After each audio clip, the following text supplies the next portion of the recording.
The island where Stockholm was founded in the 13th century. That rectangular building is the Royal Palace. This island is ancient Stockholm with many 17th century buildings and quaint narrow streets. Modern Stockholm, like modern Paris, long since outgrew its original island home. Stockholm is not only Sweden's capital, but by virtue of geographical position and a fine harbor, is a great and beautiful seaport, the Queen of the Baltic.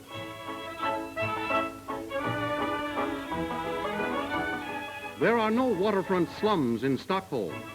Within a stone's throw of a fine hotel or even of the King's Palace, the busy life of a seaport goes on.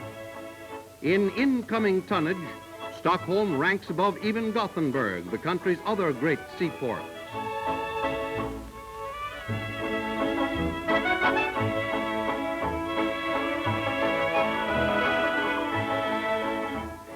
Greater Stockholm now has a population of more than 700,000.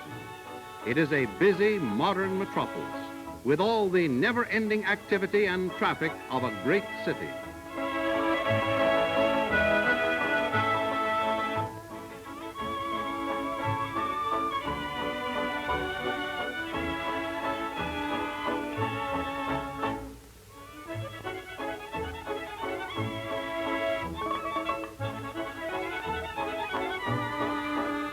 This is how Stockholm solved a complicated traffic problem. 6 main thoroughfares meet here, but ingenious engineering allows everything to flow along smoothly without congestion. When the kings of Sweden, Norway, and Denmark and the president of Finland met at the Royal Palace in Stockholm in 1939, the occasion was symbolic of Scandinavian friendship.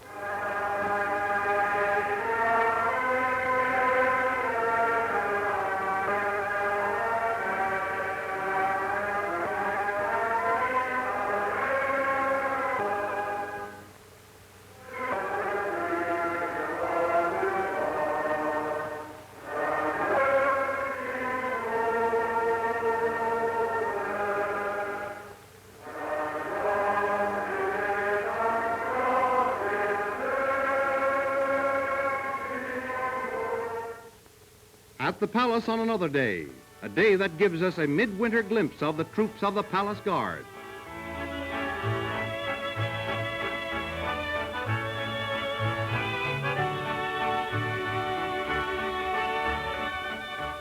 Winter does not bring ugliness to Stockholm.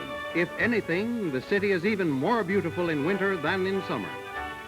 It is real winter that the Swedes have, with long-lasting clean snow, bringing with it a wealth of scenic beauty and of fun. Of course, the snow also brings with it the work of clearing roadways and rail lines.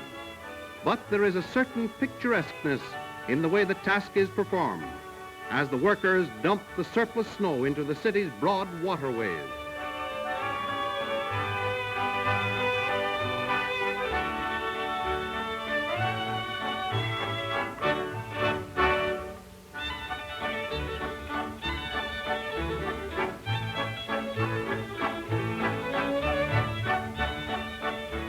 Stockholm folk in search of a ski train have to look no further than the nearest tramway, for within easy reach, inside the city limits, are a number of large hilly parks which are ideal winter playgrounds.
Through a wintry mist, we have our first look at the famous City Hall. And here is the City Hall in summer. In its ideal waterside setting, it has acquired a sort of symbolic importance. It signifies Stockholm as the Eiffel Tower signifies Paris.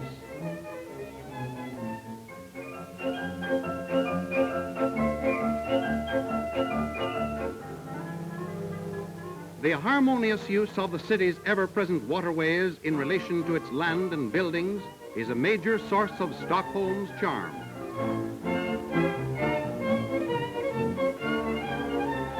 In a square in front of the stately concert hall, Stockholm housewives can buy flowers, fruit, and vegetables.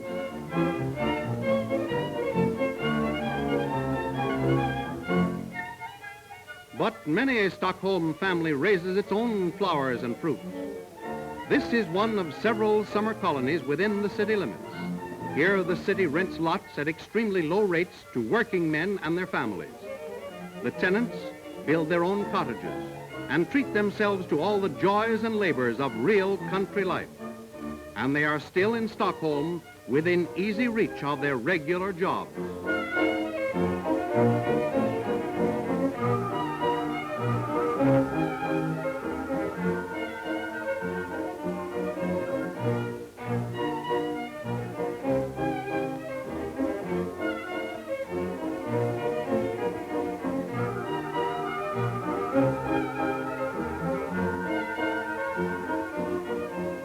A sidewalk café.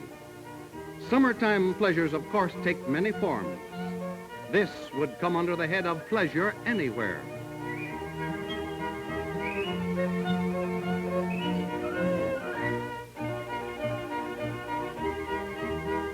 Even this must be fun, else why would the man do it? Maybe he has ambitions as a runner and is beginning by walking fast. For the Swedes are good track athletes. Here we are in Stockholm's famous stadium, scene of the Olympic Games of 1912 and of many notable civic ceremonies.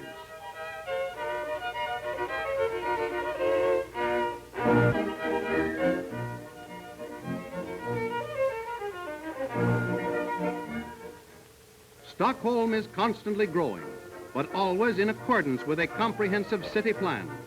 By law, every new building must in color and design be harmonious with its surroundings and conform to modern building standards.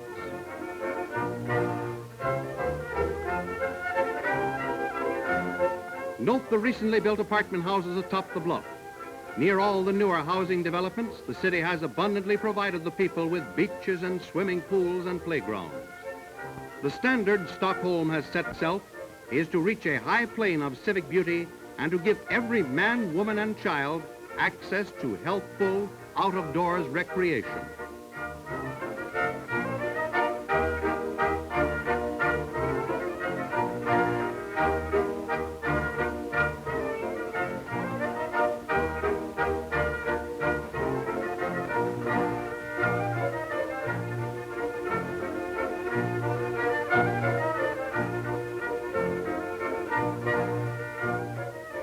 Would any large city be really complete without an amusement park? Anyway, Stockholm has one.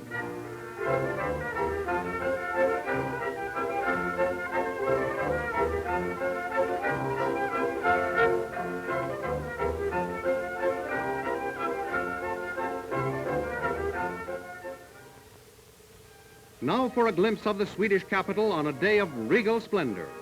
It is the wedding of Princess Ingrid and Crown Prince Frederick of Denmark, and Stockholm shows how it can look on a real gala occasion.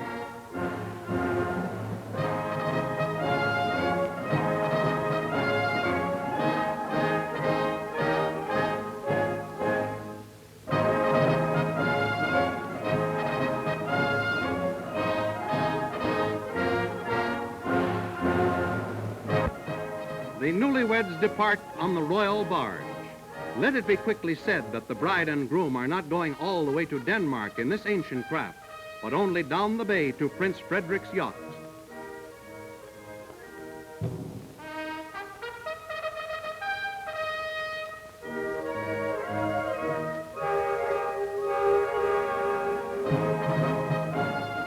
The magic of a Stockholm twilight is nature's culminating gift to a beautiful city.